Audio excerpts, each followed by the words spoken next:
Okay, Assalamualaikum and good morning. Still morning, yeah. Good morning, everyone.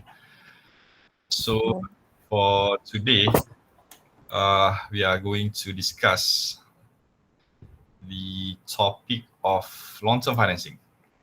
Okay, long-term financing, which is actually we can say a continuation from the previous topic lah. From previous topic, we discussed about short-term financing. Okay, so for today, we have the other options, whereby if the company requires funding, okay, but in the slightly longer terms. Okay, so let me share with you the slide, yeah.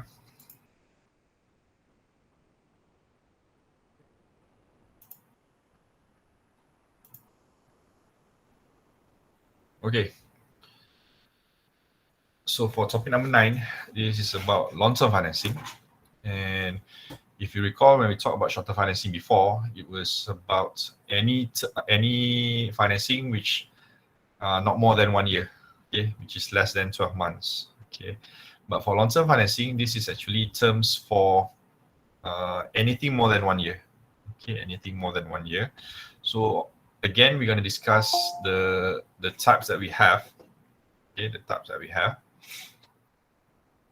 And also on top of that, the most important part is actually how to calculate the costs. Okay, remember last time for short-term financing, we measure using the effective interest rate, the EIR.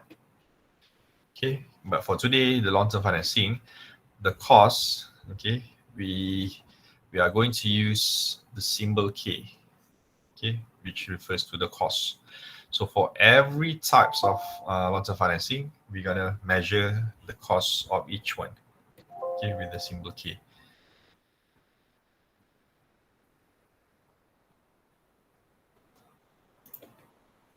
Okay, bear with me. Kadang-kadang I have to escape the presentation because I heard ada yang nak masuk tu, so I have to go to the main page. Okay, anyway. So when we talk about long-term financing, usually it will be associated with the capital, because company requires capital to operate.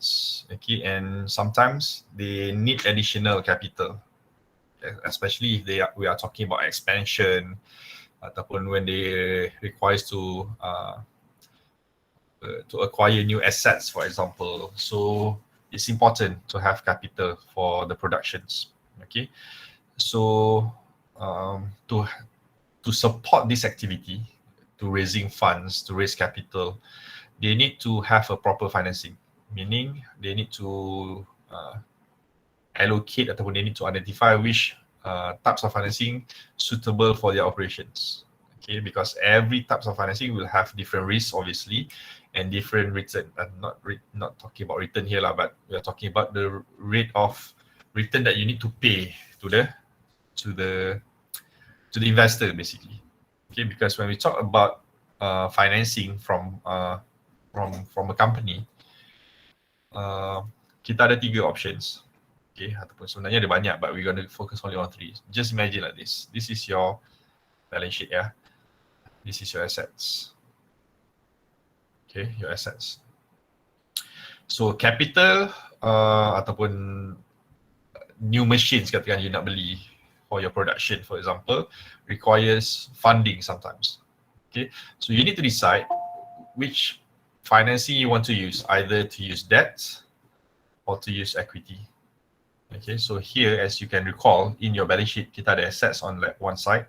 On the other side, we have liability and also equity. Okay, liability ni technically this is your debt lah, hutang.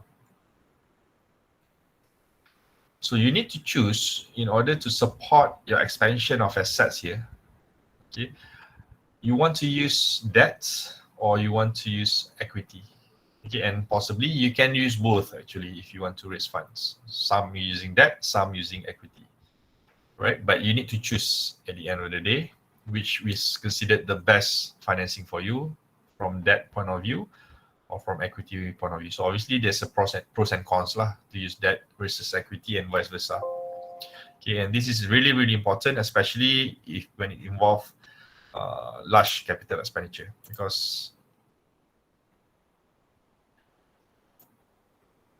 sebab value yang besar, obviously you need to make proper analysis before you decide, okay, which financing to use, right?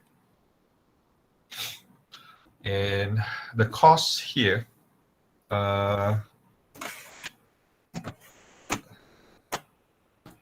sebab as a macam cuma bezanya long term finance ini, dia ada salah satu option ni is to borrow money from the bank, but we're not gonna take that option. Just remember macam kita buat short term financing before, kita ada short term bank loans contohnya kan, ataupun revolving credits. But for long term financing here, we're not gonna use bank as our options. Walaupun salah satu option ni kejap lagi ada term loans, but we're not gonna use that. We just focus on 3. Okay, what are the 3s? Kita ada bond, number 1. Kita ada preferred stock, number 2. And number 3, we're going to focus on common stocks. Okay, only on these 3. So bond will be your debt, and the other 2 will be your equity. Okay, so we're going to decide which one is considered the best option based on the cost. And if the company decided to use all, we're going to discuss how to calculate the average cost for all 3. Okay. So, okay, I don't want to talk about this. So the long-term debt here refers to the long-term financing that they need to take in order to support the expenditure I said earlier. So I don't want to talk about this. We go straight to the type study. Like I said, we have 4 options here. Term loans, this is basically from the bank.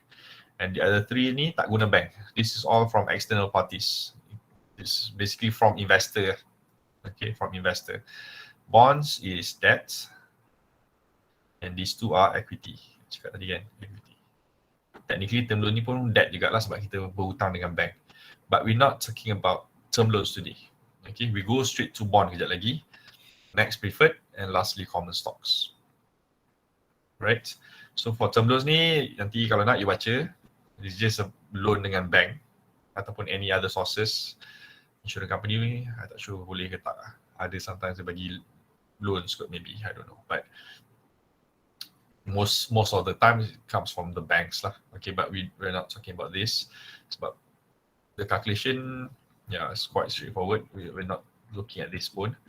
Kita go straight to bond. So this would be our first option. Okay, our first option. So what is bond at first place? So bond is a long-term promissory notes. A long-term promissory notes. So how long we are talking about here? So long-term here bermaksud roughly around 5 to 40 years maturity. So meaning as an issuer, you akan issue the bond, alright, for let's say 10 years. And setiap tahun as an issuer, you have to pay the investor. Okay, so remember in bonds, kita ada 2 party. First one is the issuer, and second will be the investor. Investor, ataupun dalam kes ni kita panggil dia bondholder lah. Okay.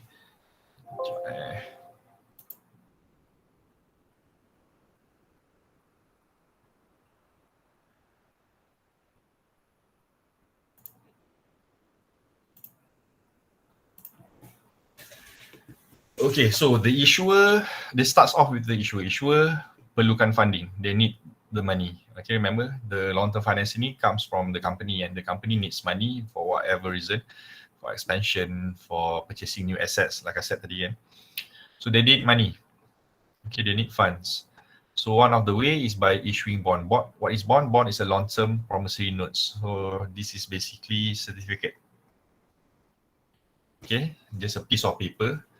Okay, saying that the issuer akan jual this promissory notes ataupun certificate, and this investor akan beli. So the issuer will sell to the investor certificates. Okay, and in return investor akan bayar lah certificate tu, so they will pay. Okay, bayar duit to the issuer. in order to buy the certificate tadi. So the payment tadi yang masuk kepada issuer will be the fund yang dia nak at the first place. Okay, let's say dia nak 10 million ringgit for example. So issuer jual bond to investor, so investor bayar. So let's say lah dia jual, I don't know, 10,000 pieces. Okay, lepas tu duit yang dia dapat daripada sales tu will be their funds. Okay, tapi yang dijual tu bukan free. The certificate, kat dalam certificate tu dia mention, okay, what will be the interest rates. Okay, yang dia akan bayar. Issuer kena bayar interest to the investor. So dalam certificate tu dia akan mention what will be the interest rates and for how long. As I said, dia boleh range from 5 years up to 40 years. Selalunya jarang lah bond yang ada sampai 40 tahun, tapi it's possible if you want to raise that long. Okay, let's say 5 years or 10 years. Okay, so meaning the issuer tadi akan bayar interest every year to the investor and the returns are fixed. Okay, return yang dibayar adalah tetap, tak berubah. So kalau dia 5 tahun, every year they will pay the same amount to the investor.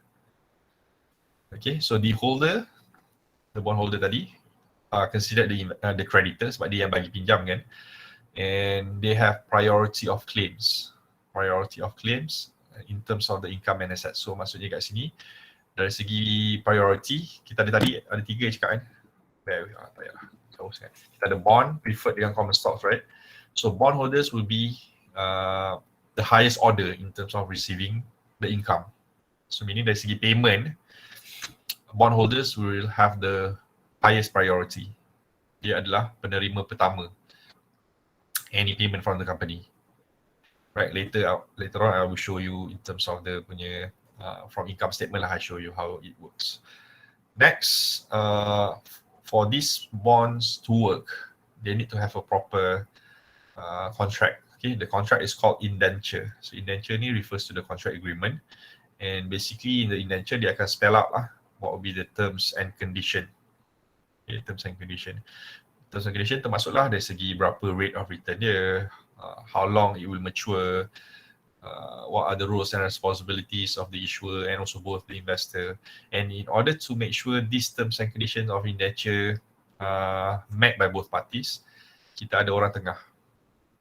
Okay, issuer investor ni will be the contracting parties kan, the issuer and investor are the contracting parties. So mesti ada legal institutions yang akan monitor benda semua ni.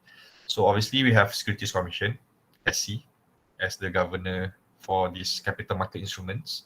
And selain pada Securities Commission, we also have Trustee. So Trustee ni is another party lah, I can say, independent party which will monitor these transactions. What kind of monitoring? Make sure that these indentures, terms and conditions ni are being carried out just secara fair lah by the issuers. By the role of trustee is to protect investors punya interest. Okay, sebab investor dah bagi duit dekat issuer, so issuer ni kena make sure they use the money correctly and they follow through all the terms and conditions. Okay, so kalau lah something happen to the issuer ni tak bayar contohnya, sepatutnya dia bayar every year tapi ada tahun tu dia tak bayar, so investor boleh report to the trustee.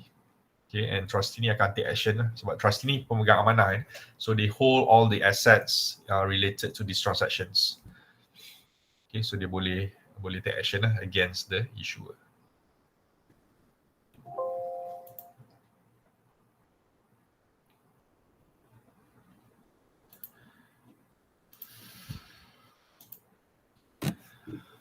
Okay, here are some characteristics that you need to know related to bond. First is the par value. Okay, so we're gonna assume the par value for bond is 1,000 ringgit.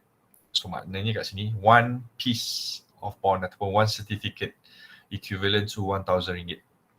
Dia punya par value, dia punya nilai dia 1,000 ringgit. So therefore, if you want to raise 2 million ringgit, for example, okay, so you need to sell 2,000 pieces of bonds to the investors. Sebab satu bond 1,000 kan, so 2,000 times 1,000 is 2 million ringgit. Okay, so meaning if you want to raise 5 million ringgit, so you need to sell 5,000 bonds.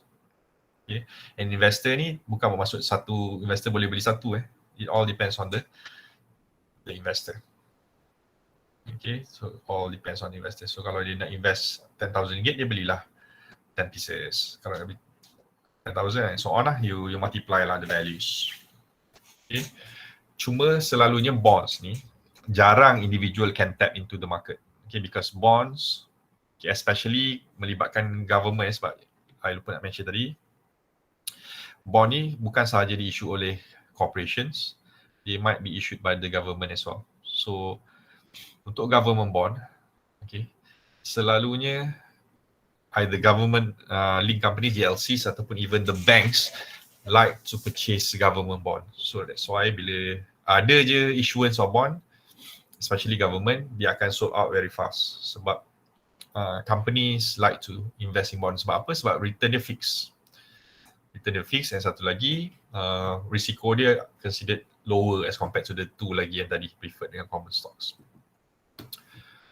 Okay, so that's number one. The par value for one piece of bond is RM1,000. Remember, RM1,000 par value. And the returns is known as coupon. Okay, so coupon ni applicable for both parties. Kita ada issuer dengan investor tadi. So from issuer point of view, the coupon is actually your rate of basically borrowing, sebab you pinjam kan ni. So the coupon is your rate of borrowings, sebab you pinjam, cost of capital you lah, cost of debt. But from investors point of view, that will be their return, sebab you akan dapat payment that amount from the issuer. So the rate is known as coupon. Okay, coupon interest rate. And usually expressed in percentage, 7% contohnya. So if it's 7% coupon, meaning kalau nak tahu for one piece of bond tu berapa return dia, you ambil the percentage of coupon, you multiply with the par value. Berapa par value?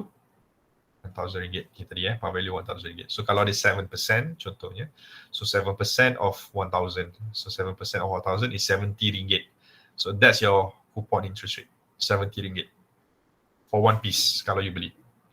Kalau you beli satu lah, okay, RM70 every year. Okay, you're gonna get that amount every year, and it will be fixed. Okay, 7%. Kalau 7% lah, 7%. It will be fixed from the day you purchase it until the day it matures, right? And as a company, you akan bayar in the form of interest, either annually or semi-annually. Okay, annually or semi-annually. Once a year or twice a year. Okay, so that's the next one, coupon. Next, one of the measurement.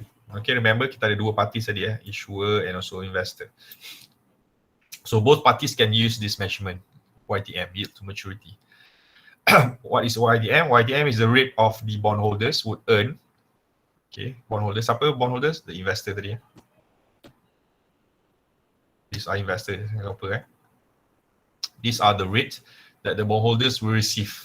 Okay, from the day they bought the bond sampai it matures. So again, if it's YTM for the investor as a return for them, obviously this can be used for the issuer as well to measure what will be their cost.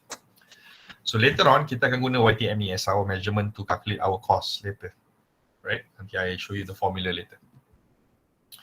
Another element ataupun characteristics of bond is the call provision. What does it mean by call? Call here refers to decision for the company to early settle the bond before maturity. Remember, bond tadi last for 5 to 40 years kan I cakap. So let's say company to issue for 10 years. Bond supposed to last for 10 years. Okay, di issue tahun ni 2021, so patutnya 2031 dia mature. However, if it's in the indenture, they state that okay, ada call provision pada tahun kelima. Ini pada tahun kelima, the company can call in ataupun early settle the bond before the maturity. So meaning 5 years from 2021, katakan 2026. Okay, company boleh bayar everything in year number 5. Okay, maybe I lupa nak mention tadi kat sini tadi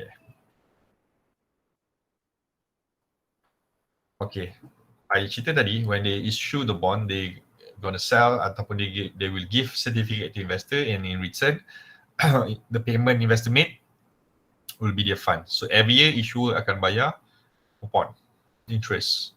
Okay, interest saja. So don't forget about the principal. Principal dia kena bayar balik. Issuer needs to pay back the principal. Okay, so kalau dia pinjam 10 million tadi, they need to pay back 10 million again to the investors. And when will this happen? Dia akan bayar the principal at maturity. One lump sum amount dia akan bayar at maturity. So kalau dia pinjam 10 million, dia akan bayar 10 million pada tahun terakhir. Let's say 10 tahun tadi kan. They will pay during the 10th year 10 million ringgit. Okay, so setiap tahun tu dia hanya serve interest. You don't have to pay any principal. Tu bond punya advantage, dia bayar interest saja, tetapi dia punya disadvantage, dia akan keluar satu amount yang besar at maturity, lump sum. Okay, so kalau dia 10 tahun, however, like I said, kalau dia ada call provision tahun kelima katakan, so dia boleh early settle that 10 million ringgit in year number 5. So what's the implication? As an issuer, you boleh save interest. Sepatutnya you bayar interest dari tahun ke 6, 7, 8, 9, 10, you kena bayar lagi interest. But now, because you dah ada duit, you early settle, you call. Okay, sama macam kalau kita buat loan lah, kita nak early settlement kan, so similar lah that. Tapi sebagai investor, you kena careful lah kalau ada call provision, in the case that there's a possibility that your investment will be cut short. Sepatutnya you akan terima 10 tahun of interest. Now your interest will be cut short to 5 years only. Okay, and to compensate that, okay, issuers patutnya bila dia call ni, dia kena bayar compensation. Okay, dipanggil call premium. Okay, call premium. So call premium ni adalah premium termasuk dengan par value, so dipanggil call price lah nanti. So this call price dia akan bayar kepada investor sebagai compensation, sebagai sagu hati sebab dia bayar ataupun dia call before maturity. Okay, again this call provision ada dalam kontrak. Kalau dia tak exercise, maknanya dia tak boleh call lagi lepas tu lah. Dia ada chance tu selalunya sekali je. So kalau the company don't exercise the call provision, dia akan tunggu sampai dia mature tahun ke-10. Okay, so ni cuma adalah rights untuk buat kalau dia mampu nak bayar early lah. Okay, next, every bond in the country, kecuali government except government bond. Okay, semua except government bond needs to be rated by rating agencies. Government bond tak perlu rating. Okay, tak perlu rating sebab semua bond yang di-issue oleh government di-consider zero risk bond. Bond dengan zero risiko. Okay, tetapi kalau bond yang di-issue oleh corporates, companies, semua kena melalui proses bond ratings. And perlu dilakukan oleh any of these. These are rating agencies yang ada dalam Malaysia. Kita ada RAM, Rating Agencies of Malaysia, and also MARC, okay, Malaysia Rating Corporation. So these two are Malaysian owned, Malaysian company lah. Tetapi kita ada juga international companies operates in the country. Kita ada big three of rating agencies. Okay, we have S&P, Standard & Poor's. We have Moody's, satu lagi contoh. And we have number 3, Fitch Ratings Agency. So these three are international companies. Almost every country in the world mesti ada ni. Sama macam accounting jugalah, account ataupun audit firms kan. Kalau audit firm ada Big 4 kan, kita ada Big 4, KPMG lah, apa lagi KPMG,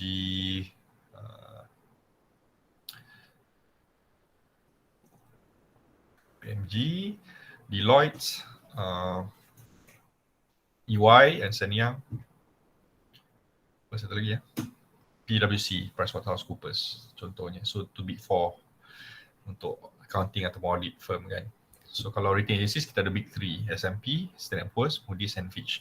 So selain daripada bond rating ni, these three companies also give a lot of ratings Okay, dari segi overview of our economy. Kalau you baca economic punya news dekat newspaper ke ataupun online portal ke, you boleh nampak kadang-kadang these three ataupun these rating agencies yang lain ni bagi dia overview.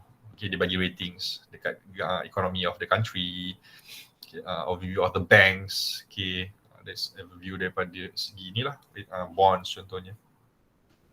And these ratings diguna pakai oleh investor. So investor akan tengok rating ni before they invest as a guide. Okay, as a guide because the rating indicates the probability of default. So chances untuk default. The higher the rating, bermaksud chances untuk default tu makin kurang. The lower the default, the probability of default. So contohnya untuk RAM ni, RAM ni, dia punya rating style macam ni. Contohnya paling tinggi rating dia adalah AAA. So AAA ni indicates that the bond is very least likely untuk default. So chances untuk default tu memang very slim. Dia tak boleh kata 0%, 0% hanya applicable untuk government bond saja. Okay, so AAA ni maknanya very strong lah. You tak perlu risau pasal bond. Pasal default. Okay, the default will be very slim to happen. Okay, so selalunya company besar like maybe Maybank for example, kalau dia issue bond, most likely dia akan dapat AAA rating. So maknanya chances to default tu very slim. Okay, then they go down lah. Second level ada AA. And then A contohnya. So the lower the rating, the higher the chance untuk default. Okay, and then BBB contohnya. And they go down lagi BB, B, C, D contohnya.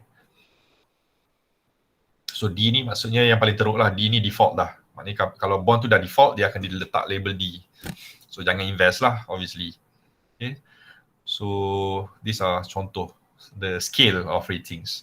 So the higher the rating maknanya very strong and chances untuk default tu very slim, very rendah, very low. Okay, tetapi the relationship between ratings dengan return pula dia inverse, dia terbalik. So the higher the rating, the lower the return selalunya. So sebagai investor, bila dia tengok AAA, okay, very strong, tetapi return dia selalunya tak tinggi. Okay, because the issuer, ingat siapa yang decide the rate is issuer dengan bank lah. Okay, the issuer boleh decide untuk letak return yang rendah dekat sini. Sebab dia tahu people will buy their bonds. You don't have to hard sell dia punya produk sebab dengan letak return yang tak berapa tinggi pun still people will buy their bond because they are very strong fundamentally. Okay, tetapi kalau kita compare AAA dengan BBB, okay, BBB ni kalau dia jual pada rate yang sama dengan AAA, nobody will buy the BBB bond. Sebab semua nak beli AAA sebab AAA very strong kan. Kalau rate dia sama 5%, buat apa nak beli BBB? Tapi kalau AAA dia offer 5%, tapi BBB dia offer 8% contohnya. Okay, so there's a okay, dia ada risiko tapi I potentially to get more return dekat sini contohnya. So companies with high risk punya appetite, dia boleh invest kat BBB contohnya. So these are the purpose of bond ratings, untuk bagi guideline. Tapi dia tak kata okay, AAA, okay, beli bond AAA, dia tak cakap Decision still lies on the investor. So investor kena decide sendirilah. And semua bond, like I said, in Malaysia needs to be rated by rating agencies. Anyone, dia tak semestinya kena Malaysian saja ataupun international saja. You can, some they might have a couple or more than 2 put ratings. Okay, yang maturity ada cakap tadi 5 to 40 years. So in terms of types, we have 2 types, secured and unsecured. This one pun similar macam short term before. Secured here means it's with collateral. Kalau unsecured here, without collateral. Okay, nanti you baca lah with collateral, dia ada 3 jenis kat sini. Without collateral, they have 3 example here. So semua ada kat belakang ni, nanti you baca. I want to talk about the cost itself. Okay, this is the one that we going to use to calculate. Okay, the KD, the cost of debt. Right. This is a cost which the firm must pay in order to use the fund. So here, few considerations that you need to make when we want to calculate the cost of debt. Number one, we need to incorporate the net proceeds. What does it mean by net proceeds? Remember dalam EIR before pun kita guna net proceeds kan, maknanya funds yang kita dapat minus with the cost. Okay, kalau ada cost of borrowings ataupun whatever lah. Kita ada, sebelum ni kita ada CB contohnya, compensating balance. But here we don't care about that one, kita tak ada CB semua. Tapi the net proceed here refers to the market price. Okay, this is the market price ataupun the selling price less minus the cost of issuing. Okay, so market price tolak the cost of issuing is our net proceeds. Okay, so net proceed will be used in our formula later. Net proceeds. And on top of that, for debt, especially for bond kat sini, it's really important to calculate the cost after tax. Okay, after tax. So this will be used in our formula as well. Okay, so ada dua elemen lah, the net proceeds and the KD yang kita kena cari. Why it is called after tax cost ataupun why we need to consider after tax? Remember, I mentioned tadi, the interest untuk bond ni are tax deductible. Okay, are tax deductible. How to see? Kita boleh tengok dalam income statement. Kalau you ingat, I think for the past few days ni memang you akan familiar lah dengan apa income statement. Kita ada earning before interest and taxes, EBIT ataupun operating income. Okay, so obviously dekat atas you adalah start dengan sales revenue and then tolak all the expenses, all the costs. At one point kita sampai dekat earning before interest and taxes. Okay, so after you have this earning before interest and taxes, next you akan bayar interest. Okay, this interest lah, part of them termasuklah dengan kupon yang you bayar untuk bond. Termasuk So that's why some of you yang buat analysis untuk your assignment tu, ada yang tak ada interest. Okay, I assume tak ada lah sebab sometimes they use the terms finance cost. So kalau memang company tak issue bond contohnya, dia tak ada lah interest payment ni. Ataupun dia tak ada any other loans. Okay, loans dengan bank pun tak ada katakan. So dia tak ada lah interest ni. Okay, kalau company tu cash dia banyak kan, so they don't need to borrow money. So maybe dia punya interest will be zero mungkin. Okay, tapi elemen dalam interest ni termasuklah kupon of bond. Kalau dia issue bond, dia kena bayar interest, dia bayar kupon, dia adalah elemen kat dalam ni. And selepas dia minus interest, kita dapat EBT. Ataupun sometimes they use the word PBT, profit before tax.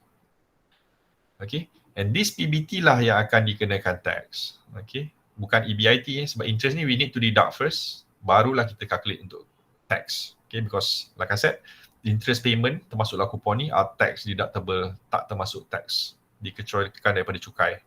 So that's why in order to calculate tax, we use EBT, not EBIT. So that's why lepas EBT barulah kita tolak tax. Okay, kita tolak tax untuk dapatkan net profit. Okay, profit yang dah bersih lah, net profit, untung bersih. Right, so once dia dah dapat net profit, barulah dia declare the dividend. X, dia bayar dividend.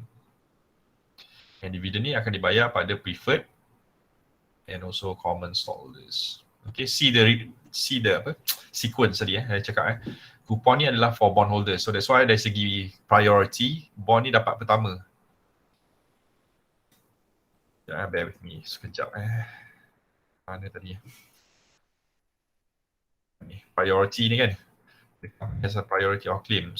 Sebab kenapa dia priority? Sebab dia terima first payment ni. So sebagai shareholders contohnya, nak dapat dividen, you dapat bawah ni. Later baru you dapat dividen. Selepas dah bayar all the payments dari segi interest, dah bayar tax. Kalau lah profit, then baru bayar dividen. Tapi kalau dia loss kat sini, katakan, most likely, mungkin dia tak bayar dividen tahun tu. Okay, so selepas tolak dividen, dia akan dapat return earning. Okay, and this is the leftovers of the money from the profits and will be parked in their return earnings punya account lah, so that dia boleh gunakan later kalau diperlukan as a reserve. Okay, so that's why number 1 is the bondholders, number 2 is the preferred stockholders, number 3 barulah common stockholders. So common stockholder akan terima terakhir. So bila dia terima yang terakhir, ini risiko paling tinggi pada dia orang. They are the one with the highest risk. So bondholders will be with the lowest risk sebab dia terima first. In fact, sebelum dia declare profit, dia dah tahu dia akan dapat payment sebab interest untuk kupon are compulsory.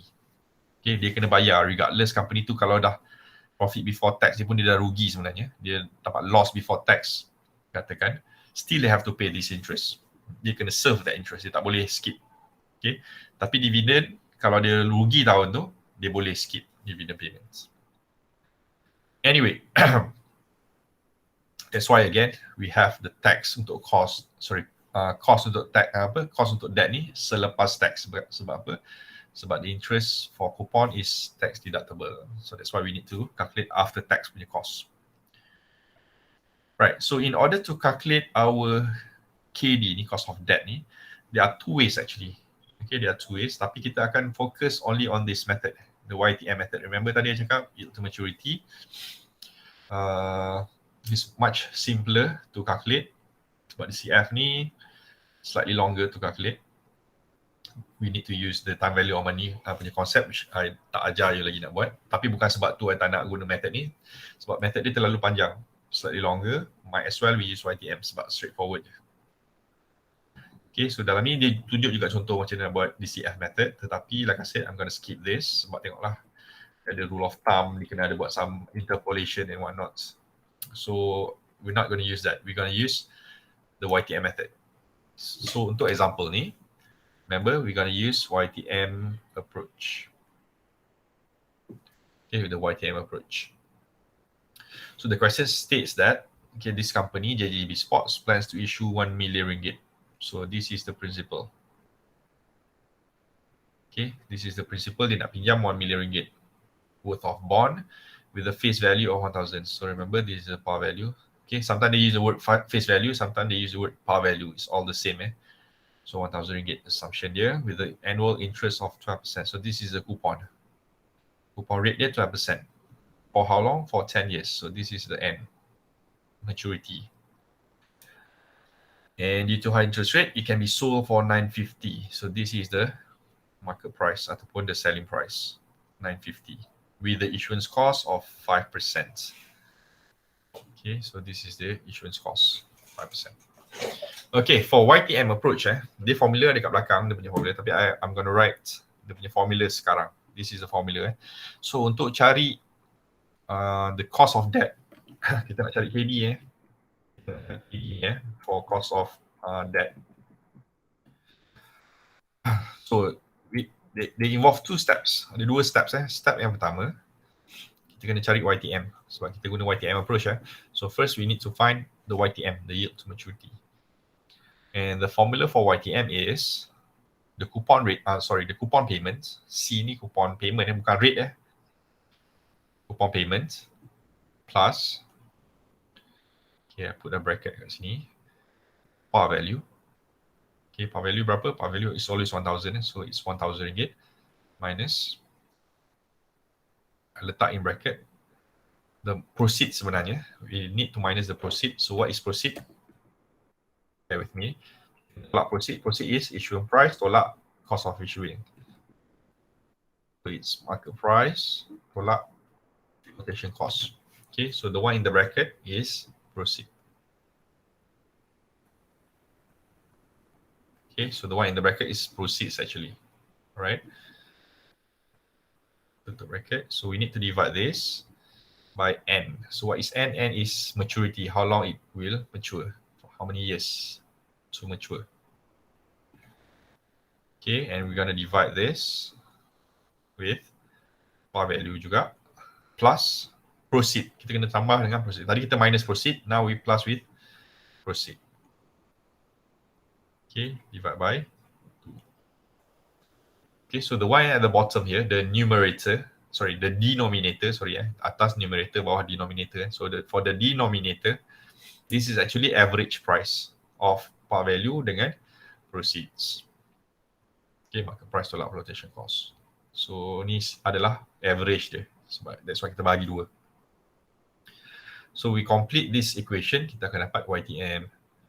And in order to complete our searching for the cost of debt, the second step kita kena carilah KD, cost of debt. So to find cost of debt, it's YTM.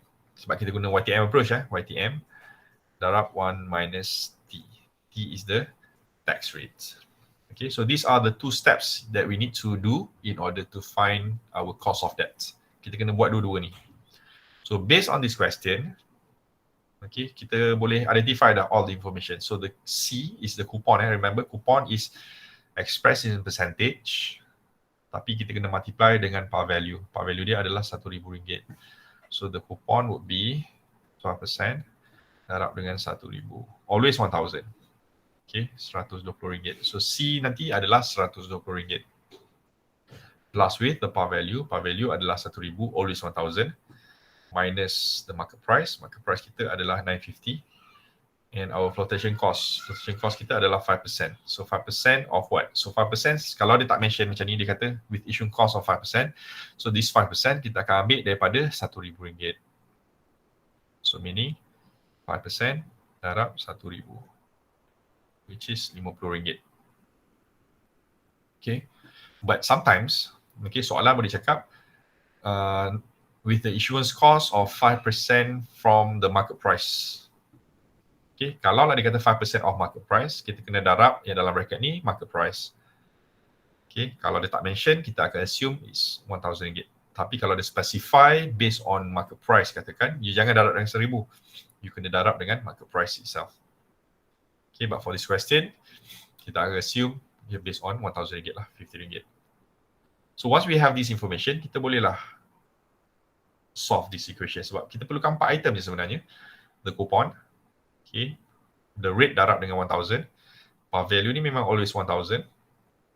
The market price, the flotation cost yang kita baru calculate tadi, and divide by N. N ni maturity. Itu sahaja, sebab yang bawah ni information yang sama kita repeat untuk cari average. Okay, so proceed kat sini MP tolak FC. So that's why dalam soalan next ni sebenarnya dia suruh cari first is the proceed. So proceed is market price 950 tolak flotation cost. Our flotation cost tadi kita define as RM50. So RM900. So this is our proceed. So this RM900 will be used here. So MP tolak FC is proceed kan. So 950 minus 50 is RM900. So technically is 1,000 minus RM900 kat sini. Sorry. Okay, so to find the cost of debt, if the tax rate is 40%, so remember the first step is to find the YTM. Okay, so formula dia apa? Formula ni. Okay, I recap. Coupon plus par value minus proceeds divided by N. Then we're going to divide everything by par value plus proceeds divided by 2. So it's going to look something like this. So the coupon adalah RM120. How I get this RM120 ni tadi 12% times 1,000, 120. Plus par value is 1,000. And I'm going to use the proceeds sebab MP tolak FC is this one kan. So RM900. So I letak je RM900 kat sini. And we're going to divide with N. N dia adalah 10 tahun. And we're going to divide everything by 1,000 plus 900 divided by 2. Okay. So use your calculator. Solve yang dalam bracket ni dulu So meaning starts from 1,000. 1,000 minus 900 divide by 10 plus 120, RM120. And kita akan divide with the average kat bawah ni. So 1,900 divided by 2. So kita dapat 13.68%. Okay, 13.68%. Okay, this is just the YTM, not the KD yet. This is just the first part of our equation. Alright, so to find the after-tax cost, nak cari KD, we're going to use the YTM. Okay, 13.68%. Darab dengan 1 minus T. Remember formula dia tadi? KD, YTM. Yang kita dapat darab dengan 1 minus T. And our tax rate dalam soalan ni adalah 40%. So minus 0.4. 40%.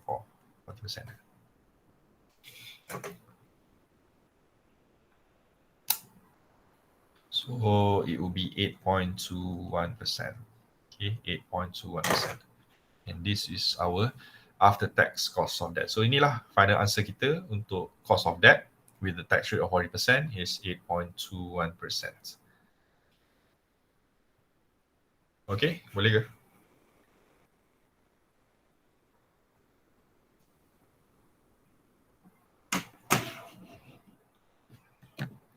Okay, so ni ada jawapan ni juga kat belakang ni.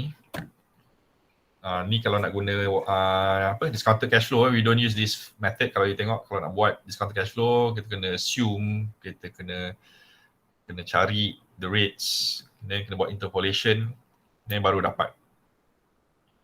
Okay, maybe slightly different answer, tapi yang ni lagi yang the YTM is easier to calculate. Okay, formula dia yang atas ni lebih kurang macam I tulis tadi. CP is the coupon payment, FV is actually face value ataupun par value minus the proceeds. Proceed dia apa tadi? Market price tolak flotation cost divide by N.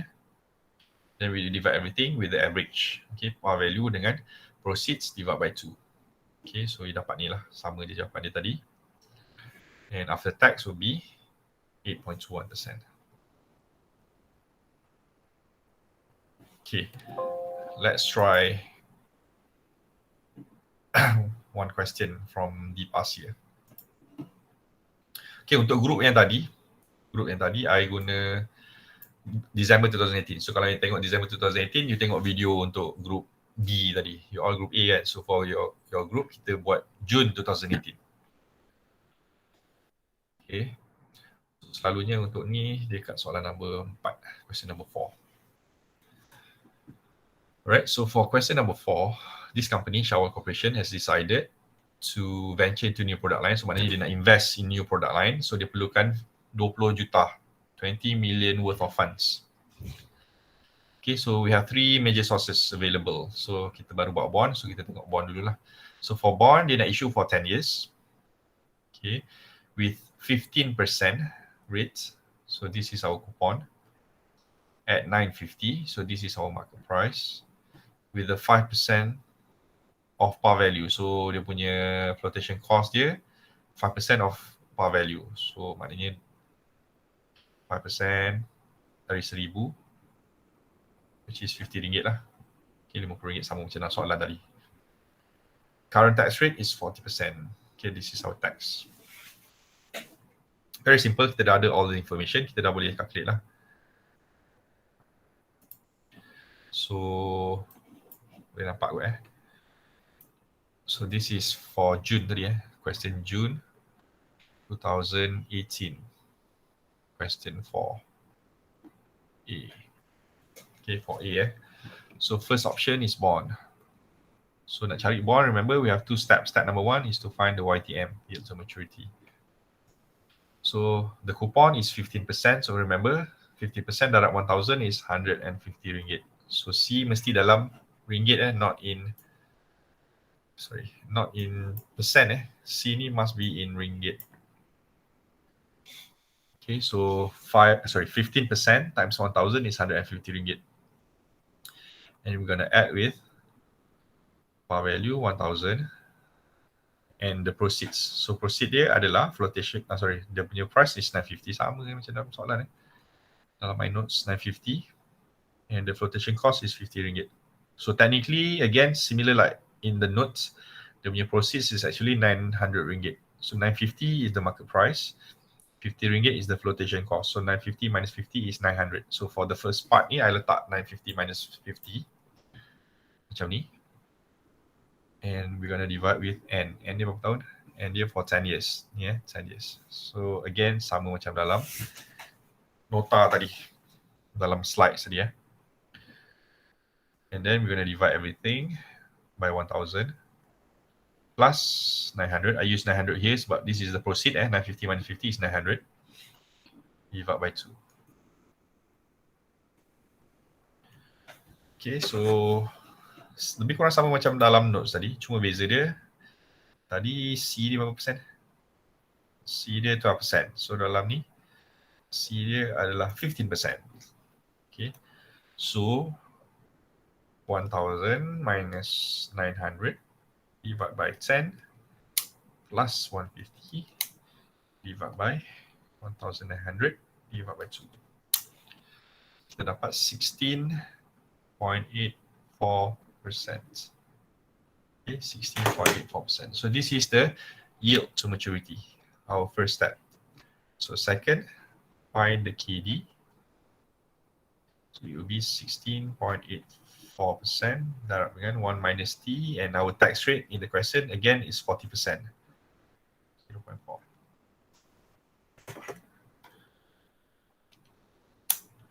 So 10.11%. Okay, and this will be our final answer lah. Our cost of debt untuk bond will be 10.11%. Okay, boleh ke? Okay, so untuk bond memang kita kena buat 2 steps. Untuk yang preferred dengan common stock later on, you will see that the calculation is much simpler. It's much easier in fact. So yang paling panjang steps dia hanyalah bond. Because we have 2 steps here. Okay, so any questions ada So dia punya cost of capital untuk step 1 ni, which is 10%. Okay, 10%. 10%, 10 marks. So 10 marks daripada 3 ni selalunya bond will give you more lah, sebab steps yang panjang. Selalunya yang paling sikit markah adalah preferred. Sebab yang paling simple nak calculate. Okay, common ni akan bagi you tengah-tengah. Maybe kalau maybe bond ni around 5 marks. Preferred ni maybe 2 marks. Common stock maybe 3 marks for this 10 marks punya portion ni. Okay, and lastly they will ask you to pick which one is the best alternative. Okay, kejap lagi lah kita decide. So untuk first option, bond, the cost is 10.11% ataupun 10.11%. Okay, and if you notice, even though we know they need 20 million, this 20 million will not be part of our formula. Kita tak guna pun this 20 million to calculate. Remember masa kita buat short term sebelum ni, macam contohnya soalan 3B ni short term, dia requires 500,000 kan. So we need to calculate this 500,000 di dalam kita punya calculation alternative 1, 2 and 3, 500,000 tu. Okay, but for this long term financing, this 20 million will not be used. Kita guna rate sahaja. Okay. So if there's no question, I think we take a short break. Okay, nanti around 5 minutes, nanti kita resume balik with the second and third option after the break. Okay, so let's take 5 kejap.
Okay, let's move on to our next option.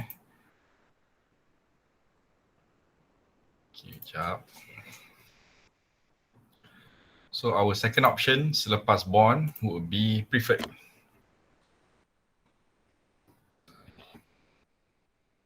Okay, preferred stocks. Preferred stocks. So for preferred stocks, it is a hybrid security. So why it's called hybrid? Sebab they share, okay, the characteristics from bonds and also common stocks. So they share, ada some element dia sama dengan bond, some dia sama dengan common stocks. Okay, and again in terms of preferential treatment, always remember this. Starts dengan bond, so bond akan terima pertama. Second, preferred stockholders. Okay, so preferred stockholders yang sekarang kita tengah discuss ni would be in the middle. Okay, and the last party would be common stockholders.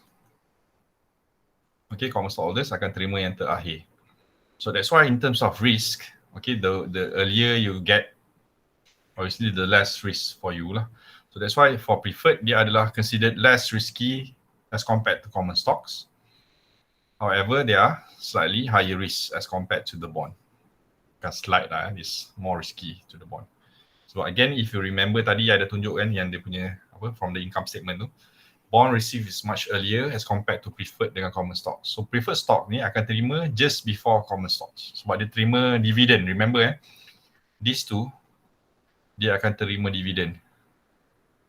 Cuma preferred stockholders ni keutamaan diberi sebab if let's say remember dividend is optional. So company kalau dia receive higher profit ataupun higher profit, dia akan declare dividend. Okay, and that dividend akan dibayar kepada preferred first and next baru common stockholders. So katakanlah that year the company rugi, katakan suffer net loss, and they decide, okay, this year we don't have to pay dividend because our company is facing losses. So next year, tiba-tiba dia dapat dividend next year, the following year dia profits. So therefore, kalau dia nak bayar dividend that year, especially kepada common stockholders, dia kena bayar preferred stockholders ni dulu. Yang last year pun, yang last year yang tak bayar, kalau dia cumulative lah, dia kena bayar last year punya dividend termasuk this year. Baru boleh bayar kepada common stockholder. That's why dari risikonya common stockholder ni memang yang paling tinggi lah sebab dia kena tunggu payment selepas bondholders, selepas preferred stockholders. Baru dia dapat kalau ada lebihan lah. If there's any excess, then they have to pay the common stockholders lah last. Okay. Some characteristics. Again, kita ada par value juga untuk preferred. It's RM100. Remember tadi for bond, the par value is 1,000. For preferred, it's RM100. Okay, and similarly, we have dividend. Cuma kalau tadi we have coupon and coupon is fixed untuk bond tadi. For preferred, we have fixed dividend. Okay, fixed annual dividend. And again, they will state in percentage as well. And in order to get it in ringgit, kita darab dengan par value. Cuma par value dia adalah RM100. Okay, kalau bond tadi the par value is 1,000, here the par value is RM100. Okay, so if it's 5%, so 5% times 100, which is RM5. Okay, claims on earnings. Okay, as I said tadi, dia claims is earlier than common stock, senior than common stock, tetapi selepas bond. Okay, and kalau similarity dengan bond tadi, dia ada fixed return. So this is karakteristik yang sama dengan bond. Tetapi dari segi maturity, bond remember tadi ada maturity date 5 to 4 years. Tapi elemen ni, maturity date ni sama macam common stocks. Sebab preferred doesn't have any maturity date. Okay, dia tak ada maturity date. Maknanya dia akan sentiasa ada lah unlimited life. Kecuali if the company call, okay, so callable feature ni sama pula dengan bond. Okay, whereby the company can call back the issuance of preferred after a certain date. Okay, cuma sebab dia tak ada maturity cuma kalau macam bond tadi, after certain date juga, they can repurchase the bond before maturity. Itu kalau bond tapi kalau preferred, they don't have any maturity, tapi dia akan specify at certain date bila dia boleh call. Okay. So the formula is quite simple. Okay, in fact, the most ataupun the simplest formula untuk calculate is by having this Kps. Again, kita maintainkan the K ni. Cuma tadi kita ada KD, cost of debt. Now kita ada Kps, cost of preferred stocks. Okay. Equals to dividend. B is dividend. Right, and market price. P0 ni market price minus flotation cost. Okay, so in fact this is just the formula. Ni je formula dia. Okay, kalau yang tadi for bond we have to calculate YTM and then kena cari the KD, dua steps, and the YTM itself pun ada banyak information. For preferred, formula dia 3 item ni je. We need to know the dividend, and remember the dividend are fixed, and then we need to know the market price, and then tolak flotation cost. That's it. Okay, and sometimes the question might ask you to find the selling price. Kalau lah dia suruh cari so to cari selling price, the KPS that we found earlier, okay, kita gunakan information tu. So to find the selling price is P0 equals to dividend divided by KPS. That's it. Okay, so I recap balik the element yang penting, D is dividend, annual dividend, divided by the market price, okay, and then minus the flotation cost. Okay, the flotation cost. And again, this flotation cost, dia boleh based on the par value, dia boleh based on the market price. So tengok soalan. So for this example, this company again wants to issue 1 million ringgit with 100 ringgit par value, right? And dia nak bayar 10% dividend. So this is our D, dividend. And the market price is 98 ringgit. Okay, this is our market price with the 5% flotation cost. So this is our flotation cost. So again, bila dia cakap flotation cost, that's it. Then kita akan assume this 5% is based on par value. Okay, I ingatkan balik kita akan guna market price kalau dia specify. Contohnya, dia punya ayat with 5% flotation cost from the market price. So then kita akan ambil 5% darab dengan 98. So dalam case ni, the flotation cost would be 5% darab 100 lah. Okay, which is 5 ringgit. Okay, untuk soalan ni. Tapi kalau dia kata 5% of market price, then kita ambil 5% darab dengan 98 ringgit. 98 ringgit will be here. Okay, so please be careful. Okay, so to find the KPS, the dividend is 10%, so 10% darab 100 is 10 ringgit. Okay, dividend dia, dividend 10% darab 100, 10 ringgit. Okay, so dividend is 10 ringgit, market price is 98 ringgit, and the flotation cost is 5 ringgit. So 10 divided by 93, 10.75%.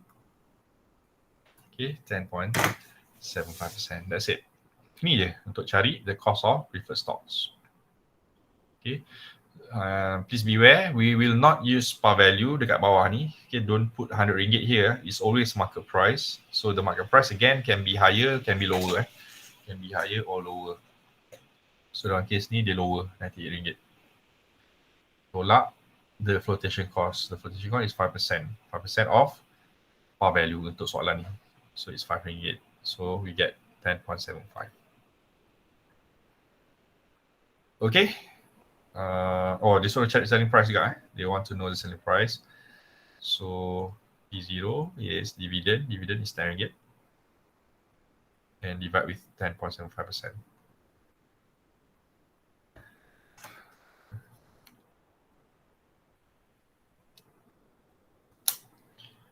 So it's about 93 ringgit and 2 cents. So this is the selling price if you want to know lah.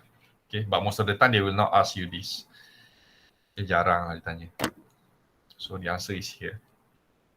Okay, the one yang important yang ni. KPS ni. So let's look at the past year yang kita buat tadi.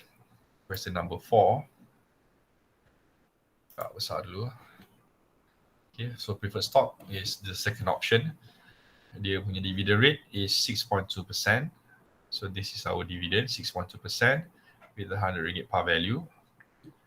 The cost of issuing the stocks are at 8% and 8% of selling price. This is the trick. Okay, bukan 8% of par, 8% of selling price. Kalau you tengok bond tadi, dia cakap flotation cost is 5% of par. Okay, here is 8% of selling price. Okay, so maknanya kat sini, your flotation cost would be 8%. Darab RM90. RM97.20. RM7.20. And this would be your market price. Ataupun selling price you lah, RM90. Okay, so what happened for your preferred stock? It would be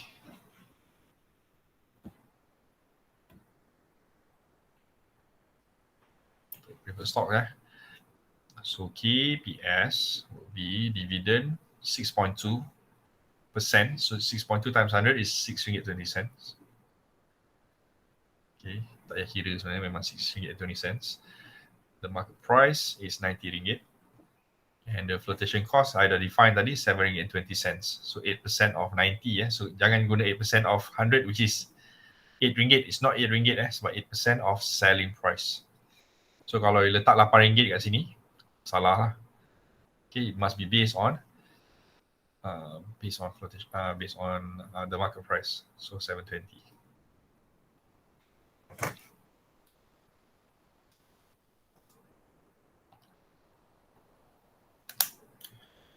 .49%.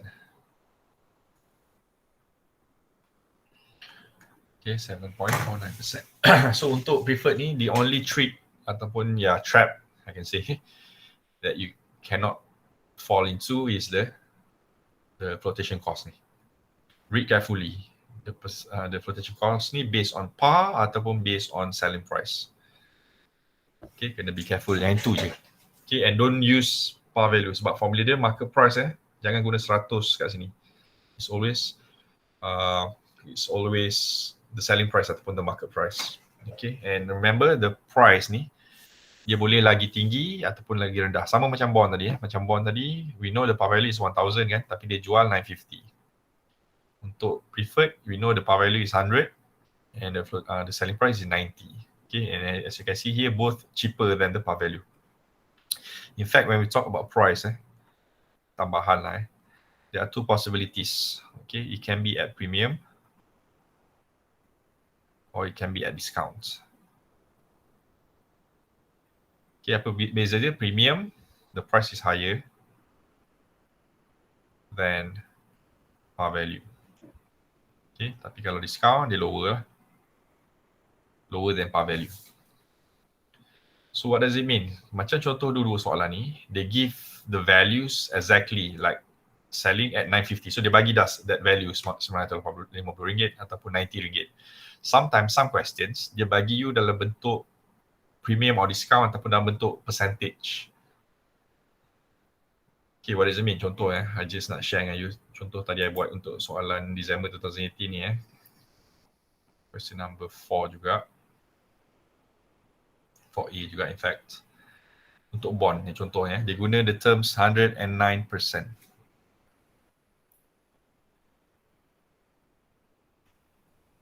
So 109%. So what does it mean? You have to find yourself the value. Dia tak bagi you dalam bentuk ringgit, dia bagi dalam percentage. So technically this 109%, this is a premium. Harga dia lebih daripada 100%. Maknanya harga dia lebih mahal daripada par value of 1000. So 109%. Technically this is 9% premium. Kalau dia kata 90%, contohnya kalau 90% of its par value, maknanya kat sini dia kurang 10%. So maknanya dia discount 10%. Kan? So if it's 109% of its face value, so technically it's 9% more, or you can take 109% tu, So kalau 109% ni convert into point, into decimal is 1.09 kan.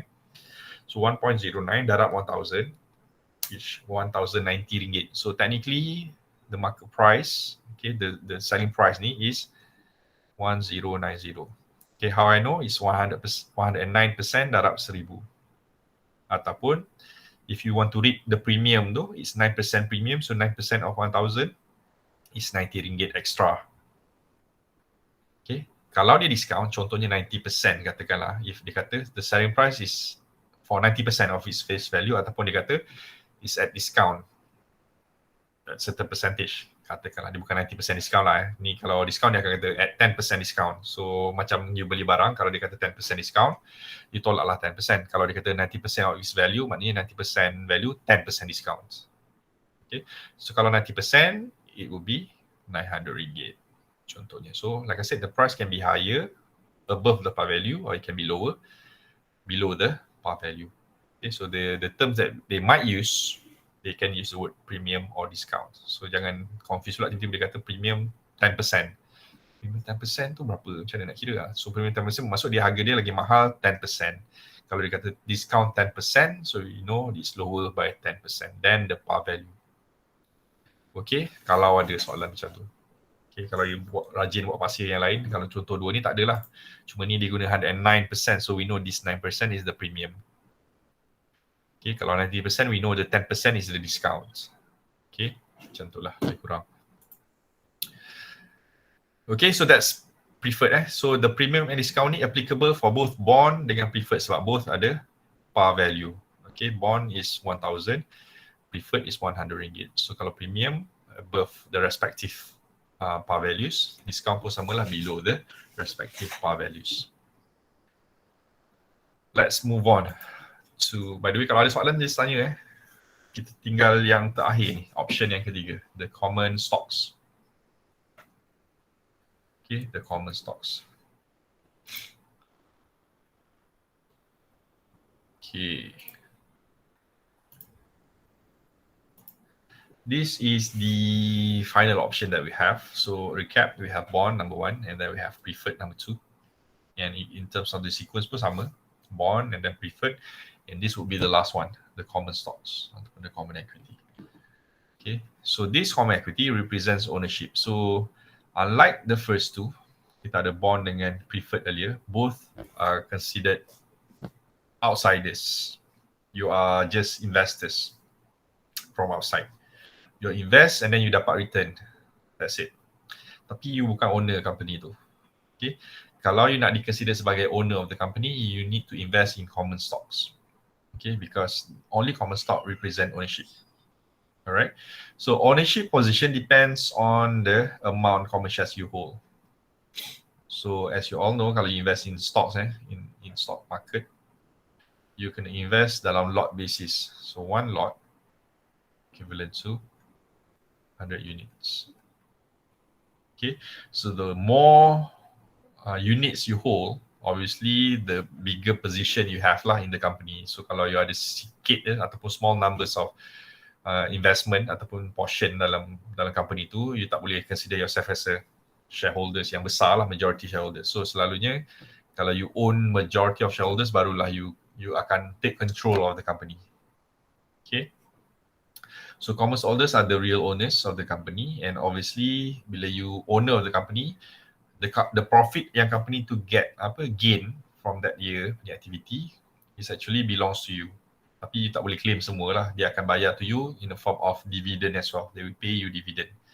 And because of the position ataupun priority tadi, ada mention preferential treatment tadi, you are the last one to receive any payment. So therefore you will bear the highest risk. Okay, as compared to preferred and also to the bond as well. Okay, reasons but you terima yang terakhir. So therefore you bear the highest risk, okay, among the rest. Okay, now we talk about the characteristics. For common stocks, we don't have a standard par value. Okay, remember tadi for bond we have 1000 ringgit par value. For preferred we have 100 ringgit par value. For common stocks, we don't have a standard, meaning every company might have a different value of the par value lah. So therefore, the par value in our case, in our calculation might not be relevant for our calculations. Untuk cari cost kejap lagi. And for dividend, contoh macam tadi lah, for coupon or dividend for preferred ya, selalunya dia akan express in percentage, kan? Nak cari dividend, percentage kena darab dengan par value RM100. Kalau untuk coupon tadi, the percentage darab dengan par value of bond. Tapi for common stocks, okay, if they want us to calculate the dividend will be given directly to you. Dia bukan dalam bentuk percentage, dia akan bagi you dalam bentuk ringgit straight. So you don't have to multiply with the par value because we don't know the par value. Okay, sometimes dia tak mention pun dalam soalan the par value. Okay, so we cannot assume lah untuk par value of common ya. So kalau dalam real case, you need to look dalam dia punya account baru nampak dia punya par value. Then we have the retained earning. Okay, retained earning is the total or cumulative amount that you keep from the day one of your company's punya inception, from the day dia start operation sampailah tahun semasa. And where we get this retained earning, remember, from the net profits, dia akan bayar dividend kan, and dividend ni again kepada preferred and common stockholders. So selepas dia buat payment dividend, dia akan masuk dalam retained earning. So this retained earning lah, yang amount yang out of the net profit, dia akan reinvest in the business. Okay, so dia akan accumulate from day one. And they also have paid capital kat situ dalam equity dia. Anyway, kelebihan if you invest in common stocks. Obviously you have a control, especially kalau you control secara majority, obviously lagilah more power you have. Tapi kalau you invest in the smaller amounts, you still have some rights. Okay, what kind of rights? You boleh, contohnya you boleh vote in AGM contohnya. Okay, remember untuk bond dengan preferred tadi, they are external party, they are investors only. So therefore they cannot vote. They cannot vote in AGM. Dia hanya common stockholders je can have this rights. Okay, hak untuk memilih. Okay, you can use proxy if you want. You might have preemptive rights. So preemptive right ni apa maksud dia? Rights to purchase additional shares. Okay, bukan purchase dekat market bukan kat open market. Kalau open market tu everyone boleh beli. Okay, you nak beli share company A, you go to share market, you boleh beli. Okay, based on that price dekat market lah. Tapi preemptive right ni bermaksud if you are the existing shareholders, okay, and the company wants to issue new shares. So sebelum dia jual kepada public, they will go to you as existing shareholders and they will ask you, okay, do you want to purchase additional shares? We are issuing new shares. You can purchase up to certain amount based on your current shareholding at a certain price. Dia akan bagilah berapa harga dia. Okay, kalau harga dia lagi murah daripada market, then you can purchase at discount macam tu. Okay, hak ni hanya diberi kepada common stockholders existing sahaja. And lastly, limited liability. I think this one you know lah. Limited liability means kalau you invest RM10,000, so your tanggungan, hutang you adalah tertakluk pada that 10,000. So kalau company tu owe more than that, you don't have to sell ataupun you don't have to pay your own property, using your own property to settle the company's punya debts. Okay, company punya hutang tu tertakluk pada berapa yang you invest saja. So if you put RM10,000, so your liability limited to RM10,000 only, not more than that. Okay, even though the company owe more than whatever amount lah. Okay, so unlike kalau you compare against sole proprietorship contohnya, if you invest in a business RM10,000, you buka business tu RM10,000, but let's say after a few years, company tu tiba-tiba owe money, RM20,000 contohnya. Initially, you just set up RM10,000, tapi now the company owe RM20,000. So the additional RM10,000 yang dia owe tu, you have to use your own money to pay. Okay, itu unlimited liability. Itu kalau sole proprietorship. But for common stocks ataupun for corporations, if you invest, dia punya kelebihan dia limited liability. Okay, so again we have two types ataupun two measurements ataupun two options untuk value common stock ni. Kita ada zero growth dan kita ada satu lagi constant growth. So in our case we're going to use the second one. Kita tengok formula ni, it's quite similar macam common stocks. Okay, sama macam preferred stocks tadi. KPS tadi formula KPS. Whereby the dividend will be fixed. Okay, dia tak berubah. Okay, however, we're gonna assume untuk valuation ni kita gunakan constant growth model. Okay, ataupun Gordon growth model. So what does it mean? We're gonna assume that the dividend will increase every year. Okay, kalau yang tadi ni zero growth, bermaksud dia tak berubah. Selepas yang kita kira tu, dia akan remain the same. However, based on our valuation here, kita akan assume it will increase from one year to another.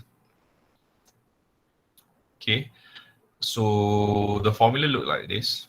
Okay, the KCS, kita guna K juga, CS, common stocks, equals to D0 times 1 plus G. Okay, what does it mean here? Dia ada D0 kat sini. So what does it mean by D0? D0 refers to current dividend. Okay, ataupun kadang-kadang they use the word recently paid dividend.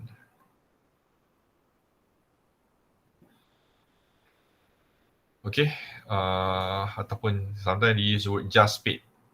Just, baru je bayar. So anyhow, everything here refers to D0. D0 ni bermaksud dividen yang sudah dibayar.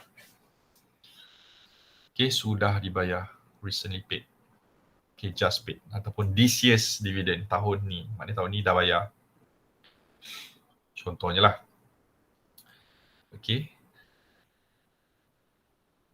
And this formula, DO times D1 plus G, this is actually referring to D1.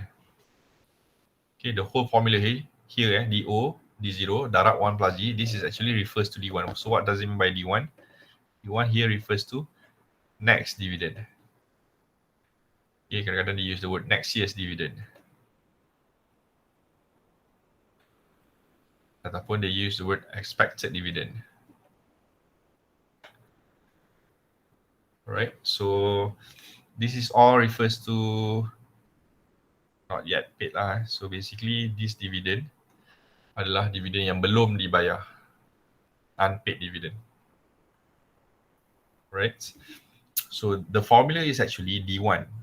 Okay, formula dia adalah D1 divide by market price tolak flotation cost. Okay, but in order to find D1, the formula is D0 times 1 plus E. Okay, so technically D1 is D0 1 plus E.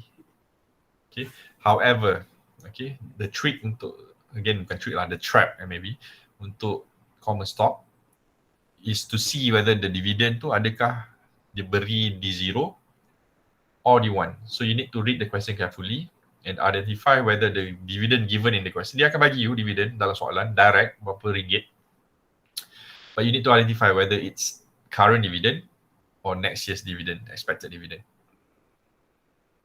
Okay, so if it's D0, they give you D0, so meaning you have to use the formula in total lah, maknanya you kena darab dengan 1 plus G in order to find D1. But if it's given to you in D1 basis, dia dah bagi you the expected dividend, you jangan darab dengan 1 plus G lagi, because it will be D for the following year pula. So what does it mean? Contoh macam ni lah. Dividend, recently paid dividend is RM1. Contohnya.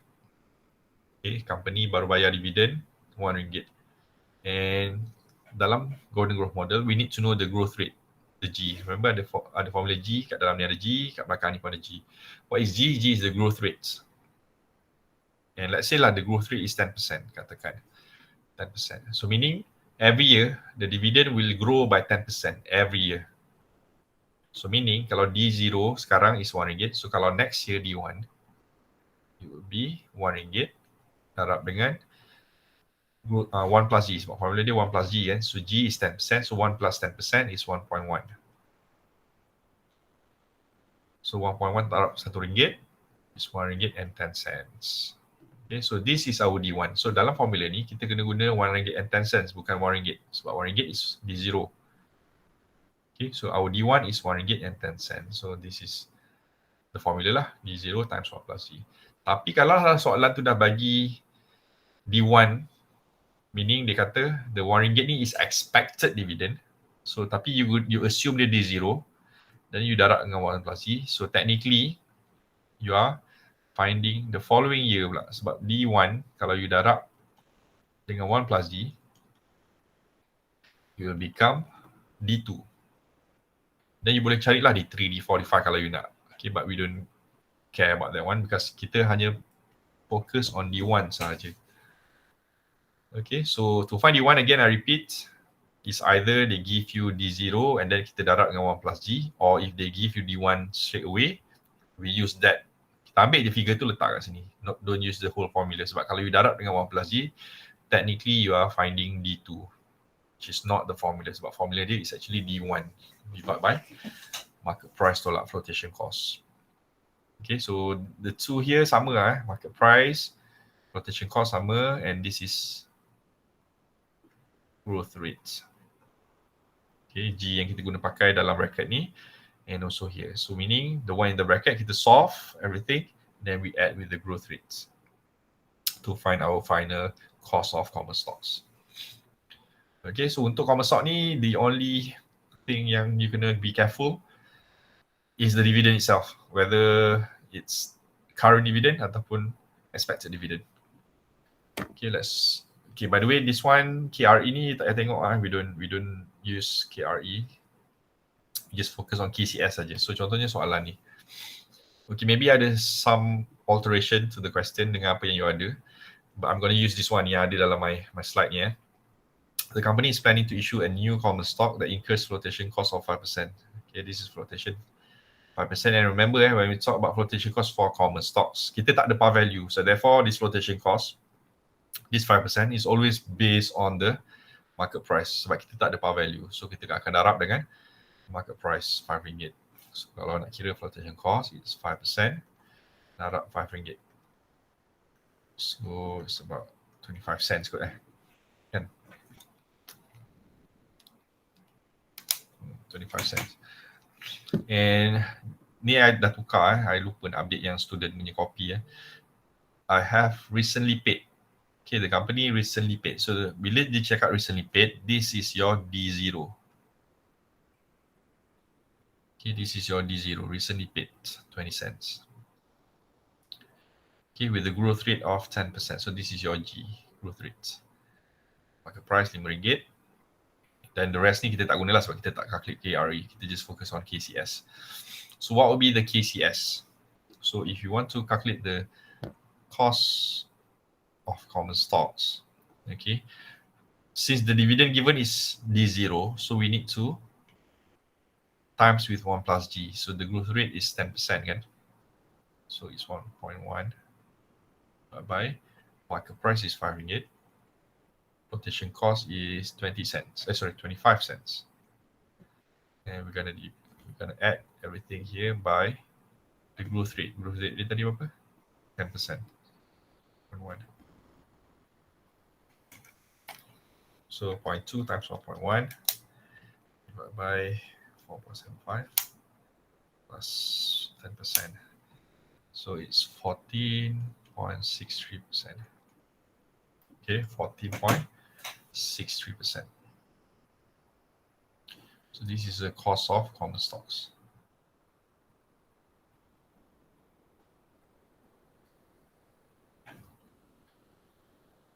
Okay, so yeah, sama lah. Cuma dalam your copy mungkin I use sebelum ni expected Remember when they use expected, it actually referring to D1. So kalau they use expected, supposedly 20 cent ni, tak perlu darab dengan 1 plus G. You use 20 cent je terus sebab that's D1. Okay, but I changed the question into recently paid, so this is your D0. Okay, just to give you an idea apa maksud dia. Kita tengok soalan ni.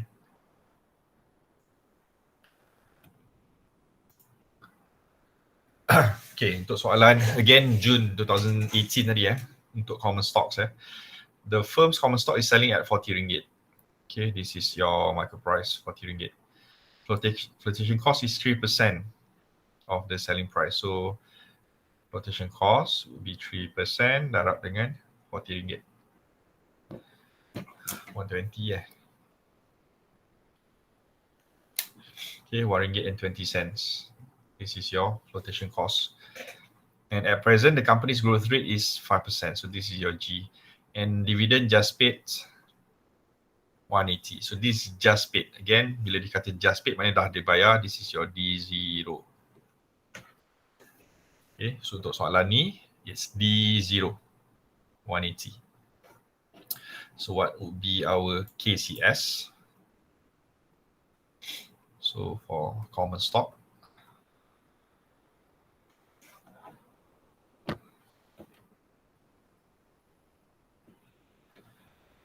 so the KCS would be the dividend. Okay, dividend, remember this is D0. So meaning kita kena take this RM1.80, multiply with 1 plus G. And the growth rate was 5%. So 1.05. So 1 plus G, 1 plus 5% is 1.05. The market price, RM40. And flotation cost, 120. Okay, and we add with growth rate. Growth rate there, 5%. So berapa ni? RM1.80 times 1.05, 189. So 189 tu is dividend next year, expectation dia. Divide by 40 minus RM1.20 plus 5%. Okay, 9.87%. Okay, 9.87%. Oopsie.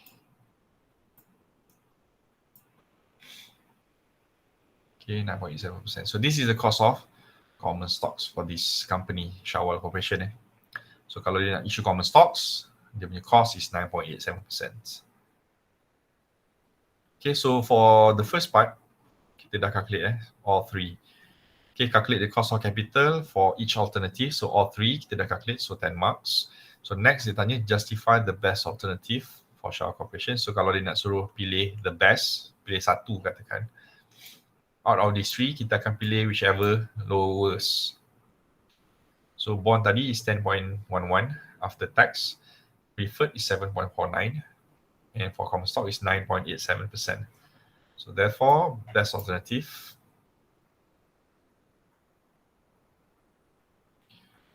for Shawwal tadi for Shawwal Corporation is preferred.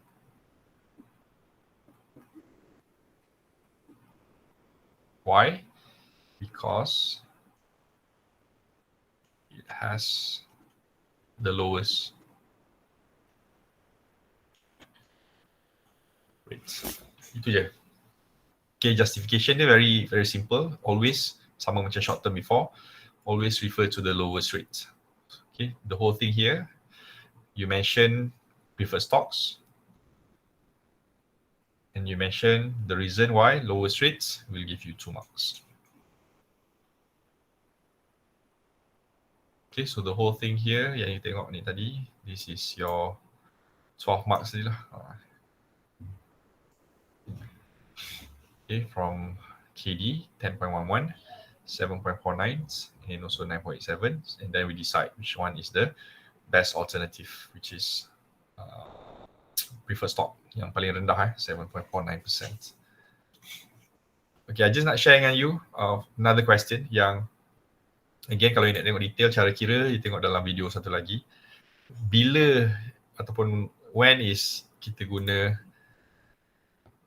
D1? Maknanya soalan bagi you D1. So contohnya soalan December 2018 ni. Okay, December 2018. Question 4. Again, question 4A juga. For this common stock. So they use, tengok you baca the firm is expected to pay dividend. So they use the terms expected to pay. Maknanya ni belum bayar lagi unpaid dividend. And technically this is your D1. Okay, 350 ni is your D1. And dia akan grow at 7%. And the market price is 67. So soalan ni tak ada flotation cost. I don't know why, tapi kita akan assume flotation cost is 0 lah sebab tak ada flotation cost. So when you want to find the KCS tadi, you akan guna 350. That's it. You jangan darab dengan 1 plus G anymore. Sebab this is your D1 already. Sebab kalau you darab dengan 1 plus G, remember tadi saya tunjuk, Kalau you ambil D1 darab dengan 1 plus G. D1 you darab dengan 1 plus G, you akan cari D2. Okay, formula dia is D1. Okay, so if it's D1 already, like so, macam ni. So 350 ni expected expected is D1. So jangan darab dengan 1 plus G. So you just use 350 je lah. Then ambil market price 67 ringgit, and soalan ni tak ada flotation cost. Flotation cost dia 0, assume. Then you add dengan growth rate. Growth rate dia 7%.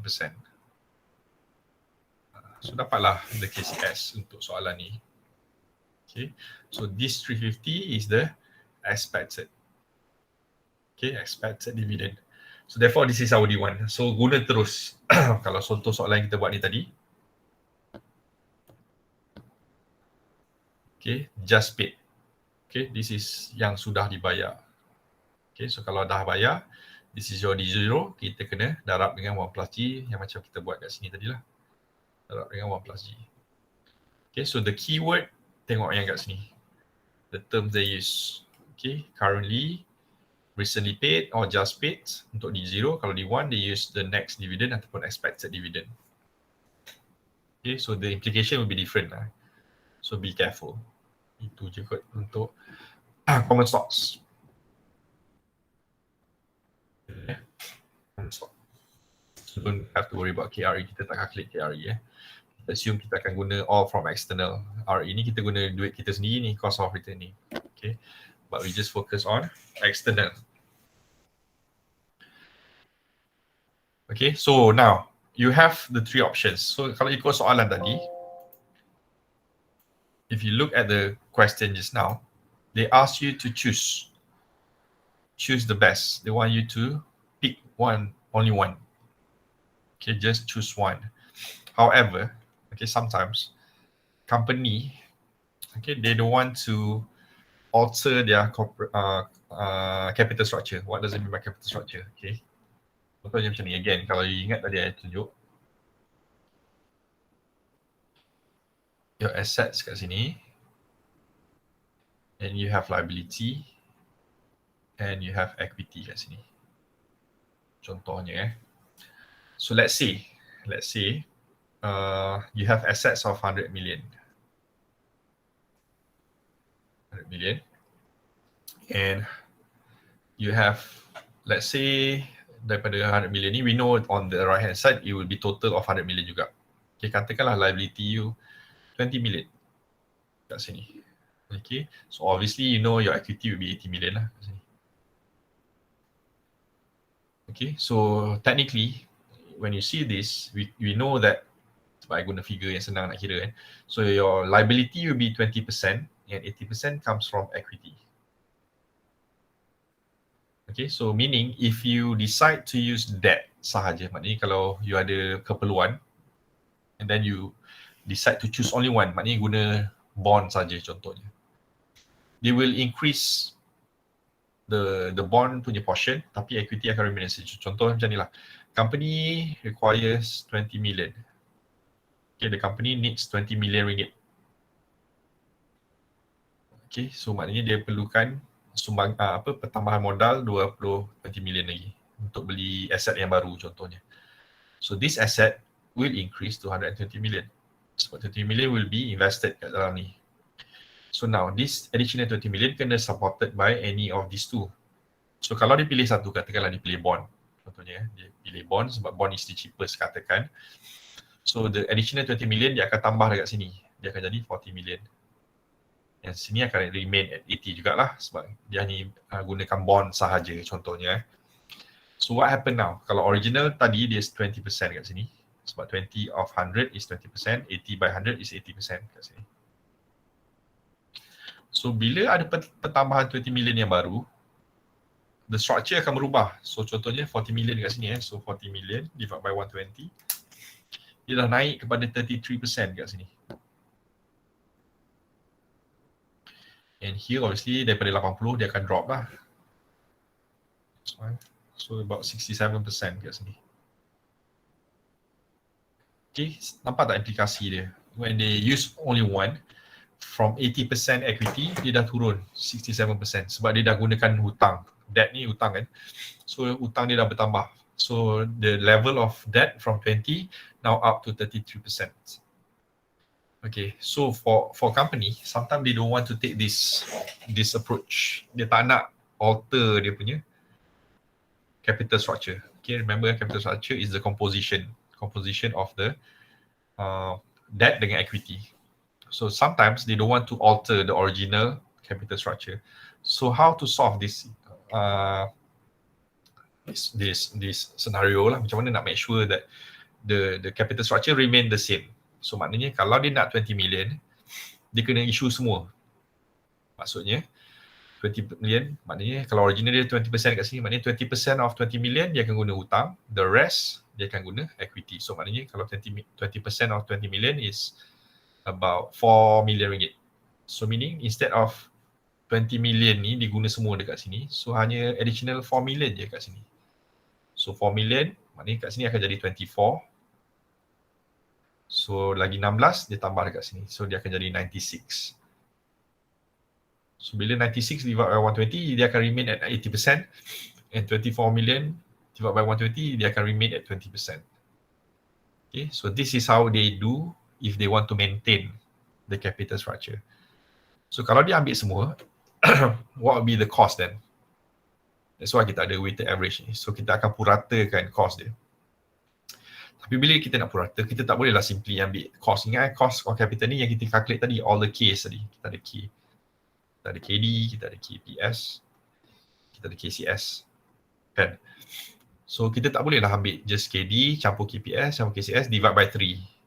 It's not as simple as that. Itu kalau kita cari simple average, yes, we can do that. Tapi the correct way is to use weighted average. Kita guna purata yang ada weight lah. Okay, so how to find the WACC ataupun sometimes kita in short panggil Wacc is the sum of the weights of capital structure. So weight dia apa? Yang macam tadi lah, contohnya 20% dengan 80%. So 20% darab dengan KD contohnya. And then kalau 80% ni sebab untuk total selalunya equity ni kita split into KPS and CS as well. So for respective values tu kita darab dengan respective case. Okay, so that's how we calculate. So contohnya macam ni. Kita dah calculate tadi our KD 8.35, KPS 10.75 and KCS tadi 14.63. So this is all the respective case. And katakanlah the company agree untuk maintain capital structure dia tak nak ubah. Okay, and the best capital structure mesti ada 30% debt, 30% preferred and 40% equity. So technically 30% debt, equity dia 30 plus 40 lah. Ni equity ni is common common stocks. So what will be the WACC? Okay, so for each weight ni 30%, 30% and 40% ni kita kena darab dengan respective values. Untuk KD, KPS, KCS. So with 30% times 8.35, 30% times 10.75 and then we add with the last one 40% times again 14.63% and this would be the average 11.58%. So what does it mean? Bila diambil semua all three, the average cost would be 11.58% sebab diguna semua. So meaning kalau dia perlukan 20 million tadi, okay, if they need 20 million katakan, so bond 30%, dia akan pinjam guna bond 6 million. Okay. For preferred pun 30%, so dia akan pinjam 6 million guna preferred. Dia akan issue preferred bond, preferred stock, value at 6 million. And the balance, common stocks, dia akan pinjam 8 million. Okay, 40%, darab 20 million is 8 million. So this is the value that they need to borrow. Okay, dia akan borrow semua option yang ada. So therefore dia punya cost will be 11.58%. Okay, kalau soalan tadi dia suruh pilih satu kan. So kalau pilih satu dia pilih the cheapest lah, 8.35. Okay, tetapi apa implikasi dia? Dia akan merubah capital structure. Okay, so kalau company tu tak kisah then dia guna je lah. However, for a company that they want to maintain their capital structure macam ni. They need to borrow everything according to the best capital structure dia. So therefore dia kena pinjam semua. So pinjam semua bukanlah paling cheapest, tapi dia secara purata will be 11.58%. Okay, so kalau soalan suruh cari Wacc, weighted average cost of capital, this is how you do it. And again, cuma untuk soalan ni dia dah bagilah 30%, 30%, 40%. So kalau soalan tak bagi, dia reverse je lah. Macam contohnya ni, ada letak 668 ni kan. Macam mana dia dapat 668? I multiply dengan value ni, 30 million. Katakanlah dia tak bagi 30, 40 ni. Instead dia bagi, okay, currently the company dia bagi current structure. Bond 30 million. This is current structure. Preferred dia ada 30 million. Then common stock dia ada 40 million. Okay. Dia bagi macam ni je. This is the current structure. Sekarang company tu ada 30 million bond, 30 million preferred and 40 million common stocks. So how to find the capital structure? Macam mana cari percentage ni? First, you need to total up dulu. You totalkan semua ni. Dapat 100 million. Okay. And respectively, take each one of this, bahagi dengan the total. Then you dapatlah 30 divided by 100 is 30%. 30 million divided by 100 is another 30%. And 40 million divided by 100 is 40%. Okay, so there's two possibilities. Sama ada dia bagi direct macam ni, 30, 30, 40, or they might give you in this format. Dia bagi you dalam values. So kalau dalam values, what you need to do, first totalkan. Then respectively, divide each one dengan the total. Then you dapatlah the weights. Okay, boleh So that's the end of topic number 9, which is our long-term financing. Questions? Ada soalan?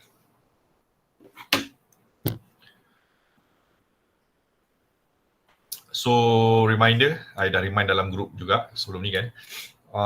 Yang online quiz tu you ada sampai malam ni, siapa yang tak buat lagi, you have until tonight to do it, until 10 PM tonight. So just half an hour of your time je, pergi dekat dalam Future tu, tengok dalam continuous assessment, assessment kalau tak salah.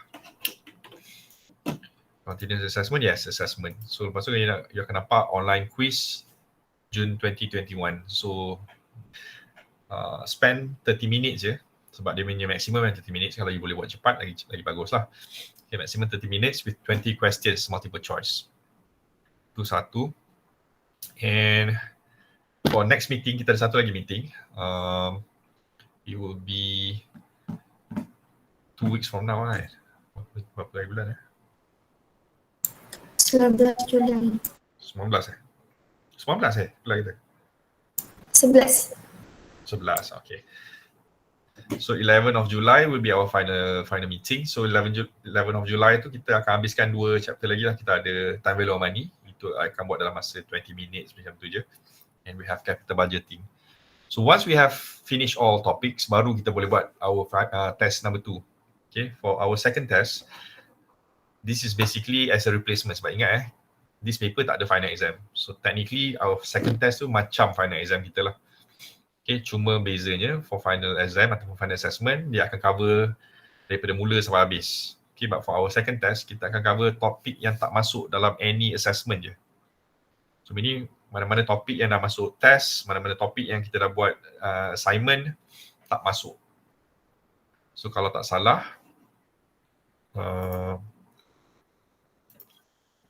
kita tak ada, we haven't discussed ataupun kita tak masukkan topik starting from short term financing.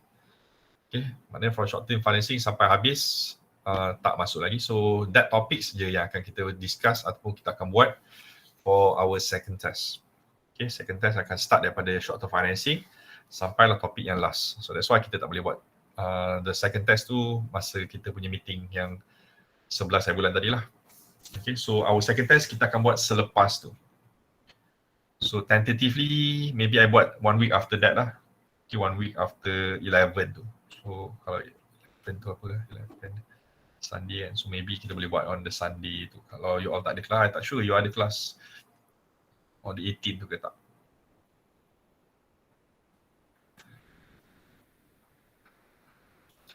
Whatever it is, I will